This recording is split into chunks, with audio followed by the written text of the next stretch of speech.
जैसे मैं आपको दिखा दूं, ये देख सकते हैं आप यहाँ पे कि एक गॉज मीटर देख सकते हैं, इसका रीडिंग आपको दिख रहा होगा 0 kPa। ये PSI आपको दिख रहा होगा, ये KPA आपका दिख रहा होगा। KPA और PSI क्या है आप लोग थोड़ा हमको बताएंगे? KPA और PSI क्या है? तो ये हमारा यूनिट है जिसमें हम लोग प्रेशर को नापते हैं। ये क्या है? तो ये हमारा यूनिट है जिसमें हम लोग प्रेशर को नापते हैं। क्लियर? तो ये हम लोग को समझना होगा। चलिए, तो ये देखिए यहाँ पे ये 100 दिखा रहा है आपको, 200 दिखा रहा है, 300, 400, 500, 800। ठीक है, एक ये जो ये दिखा रहा है ये KPA है, और जो नीचे वाला दिखा रहा है वो PSI जो दिखा रहा है वो 20, 40, 60, 80, मतलब दोनों यूनिट में यहाँ पर रीडिंग दिया हुआ है। ठीक है, जो आपको इक्विवेलेंट लगे आप उसी को देख सकते हैं, उसी से पढ़ सकते हैं। क्लियर? ओके, चलिए अब नेक्स्ट स्लाइड पर हम लोग चलेंगे। हमारा नेक्स्ट जो स्लाइड है, अब देखिए यहाँ पे क्या लिख रहा है, close the cylinder valve before removing the gas discharge equipment. अब देखिए जो गैस डिस्चार्ज इक्विपमेंट जो है, मतलब जहां से गैस जो है हमारा निकलता है, जहां पे गैस का उपयोग होता है, उसको हम लोग क्या करना है, रिमूव कर देना है। Close the cylinder valve before removing the gas discharge equipment, मतलब गैस डिस्चार्ज इक्विपमेंट को निकालने से पहले हमको क्या करना चाहिए, वेल्व को क्लोज कर देना चाहिए। जाहिर सी बात है, देखिएगा जब हमारे गैस पे खाना बनता है तो हम लोग क्या करते हैं, सबसे पहले जो हमारा गैस का वेल्व है उसको बंद कर देते हैं। ठीक है, ओके, आगे बढ़ा जाए फिर नेक्स्ट पॉइंट पे हमारा, क्लियरली मार्क और लेबल द सिलेंडर एम्प्टी और एम्प्टी। ठीक है, ये देखिए जो वर्ड है ना EMPTY, यहाँ पे ई जो है साइलेंट होता है, हम लोग क्या पढ़ेंगे उसको, एम्प्टी पढ़ते हैं। क्लियर? क्या पढ़ते हैं उसको हम लोग, एम्प्टी पढ़ते हैं। तो कोई भी हमारा सिलेंडर हो जो खाली है तो हमको क्या करना है, वहां पे मार्क कर देना है, एम्प्टी लिख देना है या EMPT लिख देना है। ठीक है, एम्प्टी का मतलब शॉर्ट फॉर्म है, इसको एम्प्टी का मतलब वही होता है कि खाली है सिलेंडर। नेक्स्ट है, place the cylinder in a storage area separate from that used for full cylinders. Okay, अब देखिए स्टोरेज एरिया क्या होता है, दो प्रकार का होता है। एक जगह हम लोग क्या करते हैं, फुल सिलेंडर रखते हैं, और एक जगह क्या रखते हैं, एम्प्टी सिलेंडर रखते हैं। तो आपको क्या करना है, ऐसे जगह पर रखना है जहां पे फुल है तो फुल की जगह, और एम्प्टी है तो एम्प्टी की जगह। तो हमें क्या करना चाहिए ना, जैसे कि आप बता दो मैं, कि स्टोरेज एरिया में जो हमारा एम्प्टी सिलेंडर है वो अलग होना चाहिए, और जो हमारा फुल सिलेंडर है वो अलग होना चाहिए। दोनों को अलग अलग स्टोर किया जाता है। तो ये पॉइंट आपको ध्यान में रखना होगा कि कभी भी फुल सिलेंडर्स को एम्प्टी सिलेंडर के साथ नहीं रखा जाता है। नेक्स्ट पॉइंट है, keep incompatible material away from the cylinder.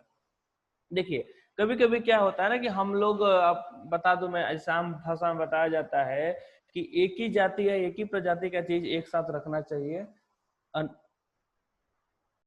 तो जैसे हम बात कर रहे थे कि जैसे मान लीजिए कि दो प्रजाति के लोग हैं, दो प्रजाति का सामान है, दो स्पेसिफिक, दो ऐसे वस्तु हैं जो एक समान नहीं है, तो हम लोग क्या करते हैं, उनको एक साथ नहीं रखते हैं। मतलब जो जिससे मिलता है उसी को हम लोग एक जगह रखते हैं। ठीक है, जिसको हम लोग आम भाषा में सही मिलान कहते हैं। अब आप ही मान एक एग्जाम्पल लीजिए कि आपके घर कोई गेस्ट आया, और आपके पास जो कप है ना जिसमें आप चाय देते हैं, तो वो 3 प्रकार का कप है। तो 3 प्रकार का कप एक साथ लेके जाइएगा तो आपको कैसा लगेगा, अच्छा लगेगा? आप लोग क्या करते हैं, नहीं, जितने भी गेस्ट हैं उनको एक ही प्रकार के कप में हम लोग चाय देंगे। ठीक है, तो इनकॉम्पैटिबल का मतलब होता है जो एक प्रकार का ना हो, और कॉम्पैटिबल का मतलब होता है जो एक प्रकार हो। वही यहाँ बताया जा रहा है कि keep incompatible materials away from the cylinder, मतलब जो मटेरियल सिलेंडर के साथ, सिलेंडर के कंटेंट के साथ मैच नहीं करता है उसको क्या करिए, आप उनसे अलग रखिए, उनको दूर रखिए। क्लियर? तो क्या करना है, ये आपको करना होगा। ओके,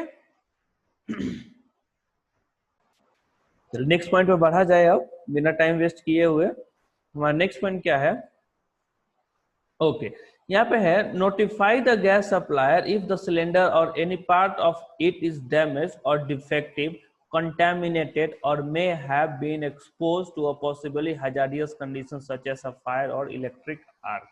अब हमको क्या करना है कि अगर हमारा गैस हमारा गैस या कोई भी हमारा जो सिलेंडर है अगर वो कंटेमिनेटेड है, डैमेज हो गया, डिफेक्टिव हो गया और may be expose to possibly hazardous condition, मतलब ऐसा वातावरण में वो चला गया जिसमें जो बहुत ही खतरनाक है, चाहे इलेक्ट्रिक फायर के संपर्क में आ गया, तो आप क्या करेंगे, तुरंत उसको गैस सप्लायर जो होता है उसको हम लोग संपर्क कर लेंगे। ठीक है, वो क्या करेगा, वो आएगा और जो भी नेसेसरी प्रिकॉशन होगा वो लेके अपना उसको क्लियर करेगा, हम लोग उसका इस्तेमाल नहीं करेंगे। क्लियर। जैसे मान लीजिए आप किसी हाइट पे सिलेंडर को उठा रहे थे, अचानक वो हाइट से गिर गया, आप उसको टच नहीं करेंगे, आप क्या करेंगे, गैस सप्लायर को सीधे जाके संपर्क कर देंगे। मान लीजिए आप जिस रूम में सिलेंडर रखा था उसमें आग लग गया, आप क्या करेंगे, आग बुझ भी गया लेकिन आप सिलेंडर को टच नहीं करेंगे, क्यों, क्योंकि वो क्या है, फायर के संपर्क में आ चुका है। आग बुझ गया लेकिन फिर भी आप उसको टच नहीं करेंगे, आप क्या करेंगे, गैस सप्लाई को संपर्क करेंगे, वो आदमी आएगा और अपना गैस को टेक केयर करेगा। क्लियर। ये सब कुछ बातें हम लोग को क्या होता है, जानना पड़ता है, बहुत जरूरी होता है, क्योंकि अगर मान लीजिए हमारे पास कोई नॉलेज नहीं है, हम गए उसको टच करने गए और अचानक वो क्या किया, ब्लास्ट हो गया, इसमें क्या होती है, दिक्कत हो सकती है। क्लियर।